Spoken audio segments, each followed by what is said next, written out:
नमस्कार. न्यूज डंकामध्ये मी महेश विचारे आपल्या सगळ्यांचं मनपूर्वक स्वागत करतो. मित्रांनो, लाऊडस्पीकर हे मुंबईमध्येच नव्हे तर अन्यत्र सुद्धा एकूणच देशभरामध्ये या समस्येविषयी अनेक वेळेला बातम्या येत असतात. विशेषतः मशिदींवरचे जे लाऊडस्पीकर आहेत त्याच्याबाबत वेगवेगळ्या प्रकारचे निर्णय येत असतात, मात्र कारवाई होताना दिसत नाही आणि लोक त्याच्या आसपास राहणारे जे असतात ते नियमित त्रास करतात. मात्र बऱ्याच वेळेला त्याच्या संदर्भात चालढकल केली जाते, उडवाउडवीची उत्तरं मिळतात आणि प्रत्यक्षात काही होत नाही. आता शुक्रवारी मुंबई उच्च न्यायालयाने एक महत्त्वाचा निर्णय दिलेला आहे आणि त्या संदर्भामध्ये नेहरू नगर, कुर्ला तसंच चुनाभट्टी या ठिकाणी असलेल्या मशिदी ज्या आहेत तिथे असलेले लाऊडस्पीकर आणि त्यामुळे होणारा त्रास यातून तिकडच्या स्थानिकांनी ही याचिका आणि तक्रारी केल्या होत्या. पण त्याकडे व्यवस्थित लक्ष दिलं गेलं नाही, दुर्लक्ष केलं गेलं आणि त्यामुळे ती अनेक दिवस समस्या होती. आता मुंबई उच्च न्यायालयाने हा निर्णय दिलेला आहे, तो महत्त्वपूर्ण निर्णय आहे. तो नेमका निर्णय काय आहे, त्याची पार्श्वभूमी काय आहे, हे सगळं आपण जाणून घेणार आहोत आणि त्यासाठी याचिकाकर्त्यांचे वकील ॲडव्होकेट कौशिक म्हात्रे आज आपल्यासोबत आहेत. त्यांच्याकडूनच ही सगळी माहिती घेऊया. कौशिकजी, आपलं खूप खूप स्वागत आहे न्यूज डंकामध्ये. नमस्कार. नमस्कार. तर सर्वप्रथम म्हणजे हा निर्णय नेमका काय आहे हे आमच्या प्रेक्षकांना सांगा आणि नंतर आपण त्याची पार्श्वभूमी पण जाणून घेऊया. मुंबई उच्च न्यायालयाने जे जजमेंट दिलंय त्यामध्ये आत्तापर्यंतचे सुप्रीम कोर्टाचे व बॉम्बे हायकोर्टाचे जे आधीचे जजमेंट्स होते त्यांचं इम्प्लिमेंटेशन होत नाहीये. कारण त्यांचं जर इम्प्लिमेंटेशन झालं असतं तर नेहरू नगरच्या रहिवाशांना हा प्रॉब्लेम झाला नसता. हम्म. त्याचं इम्प्लिमेंटेशन होत नव्हतं. नेहरू नगरचे जे रहिवासी आहेत, जे पिटिशनर आहेत, ते स्वतः एक PhD प्रोफेसर आहेत. हम्म. तिथल्या रहिवाशांनी एक असोसिएशन तयार केलं आणि त्या असोसिएशनच्या मार्फत आम्ही याचिका दाखल केली. पण त्याआधी त्यांनी प्रिलिमिनरी सगळे प्रोसिजर पूर्ण केले होते. लेखी तक्रार अर्ज दिला होता, RTI दाखल केला होता, रिटर्न कंप्लेंट दिली होती. पण त्या कशावरही कारवाई न झाल्यामुळे शेवटी आम्ही हायकोर्टाचा दरवाजा ठोठावला ही याचिका दाखल करून. या याचिकेमध्ये असं झालं की पोलिसांनी नेहमीप्रमाणे कोर्टापुढे मांडलं की आम्ही पोल्युशन कंट्रोल बोर्डकडे कंप्लेंट रिफर करतो आणि ते ॲक्शन घ्यायला बाधित आहेत एन्व्हायरमेंट प्रोटेक्शन ॲक्ट अंतर्गत. परंतु नेहमी पोलिसांची हीच बाजू असते की बॉल दुसऱ्याच्या कोर्टात टाकावा. आम्ही मग नंतर आम्हाला उच्च न्यायालयाने आम्हाला पोल्युशन कंट्रोल बोर्डला पार्टी करायला सांगितलं. त्यांना आम्ही पार्टी केल्यानंतर त्यांनी आपलं एफिडेव्हिट दाखल केलं. त्यांनी म्हटलं की आमच्याकडे कंप्लेंट आल्यावर आम्ही मॅजिस्ट्रेट कोर्टाला पाठवतो, पण त्याला 3-4 वर्ष लागतात. तर टेक्निकल मुद्दा असा आहे की त्या 4 वर्षामध्ये भोंगे थांबतात का डेली बेसिसवर? तर नाही, त्यांना काही फरक पडत नाही. म्हणून मग आम्ही आर्ग्युमेंट केलं की महाराष्ट्र पोलीस ॲक्ट सेक्शन 3870 व 136 अंतर्गत पोलिसांना पूर्ण अधिकार आहे कंटिन्युएशन ऑफ नॉईज पोल्युशनची दखल घेण्याचा. आणि हीच गोष्ट महेश विजय बेडेकर विरुद्ध स्टेट ऑफ महाराष्ट्राच्या जजमेंटमध्ये 2016च्या बॉम्बे उच्च न्यायालयाच्या त्याच्यात हे क्लिअर कट गाईडलाईन्स होते की त्याच्या अंतर्गत ॲक्शन घेतली पाहिजे पोलिसांनी. मग आम्ही कोर्टाच्या निदर्शनात आणल्यानंतर कोर्टाने तो पूर्ण लॉ कन्सिडर केला, आधीचे जजमेंट कन्सिडर केले आणि आधीच्या जजमेंटमध्ये इम्प्लिमेंटेशन बद्दल थोडंसं एक्झॅक्टली नव्हतं मेन्शन केलेलं, त्यामुळे पोलीस पळवाट काढायचे. पण ह्या जजमेंटमध्ये कम्प्लीट इम्प्लिमेंटेशन कसं करावं हे मुंबई उच्च न्यायालयाने दिल्यामुळे आम्ही खूप आभारी आहोत कोर्टाचे. त्यांनी असं म्हटलंय की महाराष्ट्र राज्य सरकारने गाईडलाईन्स बनवावे आधीचे सगळे जजमेंट कन्सिडर करून की ह्याला इम्प्लिमेंट कसं करता येईल. त्या गाईडलाईन्सला ऑफिशियल गॅझेटमध्ये नोटिफाय करावं आणि ॲडिशनल डायरेक्शन्स असे दिलेत की जर एखाद्या सिटीजननी कंप्लेंट केली 100 नंबरवर तर पहिला व्हायलेटरला पहिला वॉर्निंग द्यावी सांगून, दुसरी कंप्लेंट दाखल केली तर त्याच्यावर फाईन लावावी 136 महाराष्ट्र ॲक्ट प्रमाणे, आणि तिसरी कंप्लेंट झाली की लाऊडस्पीकर काढून घ्यावा सेक्शन 70 अंतर्गत. असे महत्त्वाचा हा निर्णय त्यामुळे ठरतो. नाही, माझा प्रश्न असा होता की पोलीस जे आहे ते सातत्याने जे आतापर्यंत करत होते की प्रदूषण नियंत्रण मंडळाकडे ते ढकलायचं आणि एक प्रकारे स्वतःचा बचाव करायचा, त्यातून स्वतः हात वर करायचे. तर हे प्रदूषण नियंत्रण मंडळाचं काय नेमकं प्रकरण, म्हणजे त्यांच्याकडे खरोखरी पाठवता येऊ शकते की काय नेमकं आहे?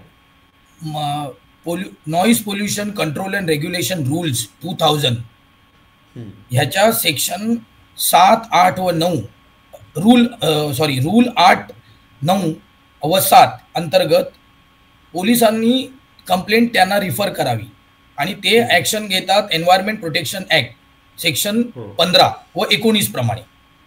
हम्म. पण ते कसं आहे, तुम्हाला टेक्निकॅलिटी सांगितलं तर त्यांच्या प्रोसिडिंगला एक हे आहे, वेगळं वळण आहे. ते लॉ आपण म्हणतो ना, जसं law will take its own recourse. ते जाणार तिकडे, व्हेरीफाय करणार, कॉग्नायझन्स घेणार, कंप्लेंट तयार करणार आणि मॅजिस्ट्रेट कोर्टाला पाठवणार. म्हणून मी तुम्हाला मगाशी काय बोललो, मॅजिस्ट्रेट कोर्टाला पाठवल्यानंतर 3 ते 4 वर्ष ती कंप्लेंटच्या हिअरिंगला लागतात, सुनवाईला लागतात, आदेशाला लागतात. तर 4 वर्षात भोंगे थांबतात का? हा आमचा मुद्दा होता मेहरबान हायकोर्टाकडे. आता हे प्रकरण जे ते कधीपासून, म्हणजे हे जे नेहरू नगर कुर्ल्याची जी सगळी स्थानिक लोक आहेत किंवा चुनाभट्टीचे आहेत, आता मी जी कॉपी पाहिली याची आदेशाची, तर त्याच्यामध्ये म्हणजे मशिदी आहेत, तर त्या ठिकाणाहून हे सगळं त्रास जो आहे ध्वनी प्रदूषणाचा तो लोकांना होत असतो. तर याविषयी नेमकं काय पार्श्वभूमी होती, म्हणजे कशा प्रकारचा त्रास लोकांना होत होता? 9 मस्जिदी आहेत, तुम्ही त्या जजमेंटमध्ये जर वाचलं असेल, कारण ते नेहरू नगर पोलीस स्टेशन आणि त्याच्या बाजूला चुनाभट्टीची पण हद्द येते. तर तिकडे त्या 140 बिल्डिंग आहेत, त्या 9 मस्जिदीमध्ये जो रात्री 10 ते 6चा जो नियम आहे सुप्रीम कोर्टाच्या जजमेंट प्रमाणे, तर रात्री सुद्धा ती बांग व्हायची, त्याच्यानंतर सकाळी 6 वाजता व्हायची. आता तुम्ही एक टेक्निकल मुद्दा अजून एक तुम्हाला सांगतो. सुप्रीम कोर्टाच्या जजमेंट प्रमाणे रात्री 10 ते 6 तुम्ही लाऊडस्पीकर यूज करूच शकत नाही, बरोबर आहे. परंतु 6 वाजता तुम्ही बांग देऊ शकता का? तर उत्तर येतं नाही. कारण 6 वाजल्यापासून तुम्हाला 45 डेसिबलचा जो बेंचमार्क आहे तो फॉलो करायचा. 45 डेसिबल म्हणजे किती? आपण दोघं बोलतोय तेवढं. अच्छा, बरोबर. म्हणजे तुम्ही जर टेक्निकली विचार केला तर सकाळी 6 ते रात्री 10 तुम्हाला 45 डेसिबलचा जो बेंचमार्क आहे तो फॉलो करायचा आहे. 6 वाजले म्हणजे तुम्ही मोकळे झालात ओरडायला असं नाहीये. पण लोकांना कसं साधारणपणे हेच वाटत असतं की फक्त रात्रीपुरतंच हे शिथिल केलेलं असतं आणि सकाळपासून, म्हणजे रात्रीला खरं हा नियम लावलेला आहे आणि सकाळपासून आपण हव्या त्या डेसिबलमध्ये ओरडू शकतो किंवा वापरू शकतो. टेक्निकल मुद्दा मी तुम्हाला सांगितला, हाच आम्ही कोर्टापुढे पण मांडला. आणि कोर्टाने अजून एक इम्पॉर्टंट गोष्ट त्याच्यात कन्सिडर केली आहे, ती म्हणजे की तुम्ही म्हणाल की 10 बाजूबाजूला 10 स्पीकर आहेत, तर बॉम्बे हायकोर्टच्या जजमेंटमध्ये आणि सुप्रीम कोर्टाने ते जजमेंट अपहेल्ड केलंय. त्याच्यात असं म्हटलंय की 10 स्पीकरचा क्युम्युलेटिव्ह इफेक्ट सुद्धा 45 डेसिबल असला पाहिजे. अच्छा, तरी देखील त्या सगळ्या नियमांचं पालन होत नाही म्हणजे तिथे. नाही, म्हणूनच आता जे हे याच्यामध्ये आजचं जे जजमेंट आलंय त्याच्यात इम्प्लिमेंटेशन संदर्भात खूप चांगले हे दिलेले आहेत, गाईडलाईन्स दिलेले आहेत आणि डायरेक्शन्स दिलेले आहेत. नाही, पण हे आता तुम्ही डेसिबलचं जे म्हणाला ते काम नेमकं कोणाचं आहे, म्हणजे पोलिसांचं काम आहे की बाबा हे मोजलं पाहिजे किती आवाज आहे किंवा पोलिसांचंच? आता मी तेच म्हटलं ना, डेसिबल संदर्भात तुम्ही पोल्युशन कंट्रोल बोर्डला पाठवलं, ते त्यांचं काम करतील. पण जो मुद्दा आपण म्हणतो की कंटिन्युएशन ऑफ नॉईज पोल्युशन, याला आळा कोण घालणार? तर ते पोलीस आहेत, बरोबर. कारण एन्व्हायरमेंट प्रोटेक्शन ऍक्ट अंतर्गत पोल्युशन कंट्रोल बोर्डला एक लिमिटेशन आहे. पोल्युशन कंट्रोल बोर्ड स्वतःहून मस्जिदीच्या खाली उभं नाही राहणार जाऊन. त्यांना जोपर्यंत कंप्लेंट फॉरवर्ड होत नाही ते काय नाही करणार. पण डायरेक्ट ऍक्शन घ्यायचा जो रोल आहे तो पोलिसांचा आहे. आता तुम्ही ज्याच्यात म्हटलेलं आहे की 3 टप्प्यामध्ये येऊ शकतं, म्हणजे पहिल्यांदा तक्रार केली तर काय समज देण्यात येईल आणि नंतर मग त्यांना काय दंड करण्यात येईल आणि शेवटी मग तो उतरवला जाईल, भुंगा जो आहे. पण हे खरोखर म्हणजे ह्याच्यापेक्षाही कठोर काय हवं होतं की हे तरी निदान ते फॉलो करतील का, किंवा आता पहिली तक्रार केली मग समज दिली मग त्यानंतर पुन्हा एकदा चालढकल सुरू झाली, असंही करू शकतात पुन्हा. नाही, मग आता बघा, आता कसं आहे की इम्प्लिमेंटेशन करायला थोडं सिटिझन्सनी पण पुढे येऊन याला दखल घेतली पाहिजे. ती कशी की तुम्हाला म्हणून कोर्टाने तुम्हाला जाऊन भांडायला नाही, तुम्हाला 100 नंबरला फोन करायची सुद्धा या जजमेंटमध्ये मुभा दिलेली आहे. तुम्ही 100 नंबरवरती फोन करा, तुमची आयडेंटिटी पण डिस्क्लोज नाही करायची असं कोर्टाने सांगितलंय. बरोबर. त्याच्यानंतर तुम्ही दुसरी कंप्लेंट करा. दुसरी कंप्लेंट केल्यावर सेक्शन 136 महाराष्ट्र पोलीस ऍक्ट अंतर्गत त्यांना फाईन लावायचे डायरेक्शन आहेत. आणि तिसरी कंप्लेंट केल्यावर भोंगे उतरवायची डायरेक्शन. बरोबर. आता आता हा जो निर्णय आहे हा कशा पद्धतीने, म्हणजे हा मुंबई पुरता असतो का, किंवा सगळ्या जिथे कुठे आता तो ह्याच्यामध्ये वापरला जाईल? उच्च न्यायालय कुठल्याही राज्याचं असू दे, आपण जे कॉन्स्टिट्यूशन ऑफ इंडिया आर्टिकल 141 149 अंतर्गत आपण जे सिस्टम फॉलो करतो लॉ ऑफ प्रेसिडेंट्सचा, तर कुठल्याही उच्च न्यायालयाचं जजमेंट हे एंटायर इंडियाला अप्लिकेबल आहे, नॉट ओनली इन महाराष्ट्र. सगळीकडे हा नियम जो आहे तो वापरला जाईल म्हणजे. येस. नंतर तुमचं काय नेमकं मत आहे, म्हणजे जे याचिका करते ते समाधानी आहेत का, की ठीक आहे इथपर्यंत तरी निर्णय झाला आणि आता आपण कामाला लागू आणि पूर्णपणे असं आहे होणार की नाही त्या भागामध्ये? आम्हाला फक्त एकच आमच्यासाठी एक हे होतं, शेवटचं ऑप्शन म्हणजे हायकोर्ट. हायकोर्टाने आमची दखल घेतली आणि हायकोर्टाने सुनवाई दिली आम्हाला पेशंटली, आणि त्याच्यावर विचार करून जजमेंट दिला. हे आमच्यासाठी खूप, म्हणजे आज तिथल्या रहिवाशांना त्याच्यापेक्षा मोठा रिलीफच नव्हता. आणि जे आपले आदरणीय सीएम आहेत ते स्वतः एक लॉयर आहेत, त्यामुळे त्यांना लॉच्या टेक्निकॅलिटीज पण कळतात. तर आमची पूर्ण म्हणजे आशा आहे आणि आम्हाला भरोसाही आहे की या सरकारमध्ये प्रॉपर गाईडलाईन्स तयार होतील आणि त्याचं इम्प्लिमेंटेशन सुद्धा होईल. एक प्रश्न विचारतो की हा जो सगळा त्रास होत होता या संदर्भात काही असे परिणाम जाणवले होते, किंवा काही लोकांना बाबा, म्हणजे आता हे प्रत्यक्ष असोसिएशन तयार झाली हा भाग आहेच, पण काही लोकांना प्रत्यक्ष म्हणजे वृद्धांना त्रास होतोय खूपच, किंवा केसेस आल्या होत्या का? हो, आल्या होत्या. मी नाव डिस्क्लोज नाही करत, पण पिटिशनरचा भाऊ हा सकाळी त्याची परीक्षा होती त्याची PhDची, त्यावेळी तो सकाळी पहाटे लवकर उठायचा, इतका आवाज असायचा की त्याला अभ्यास करायला मिळायचा नाही. जे काही सिनियर सिटीजन आहे त्यांची झोप खराब होते.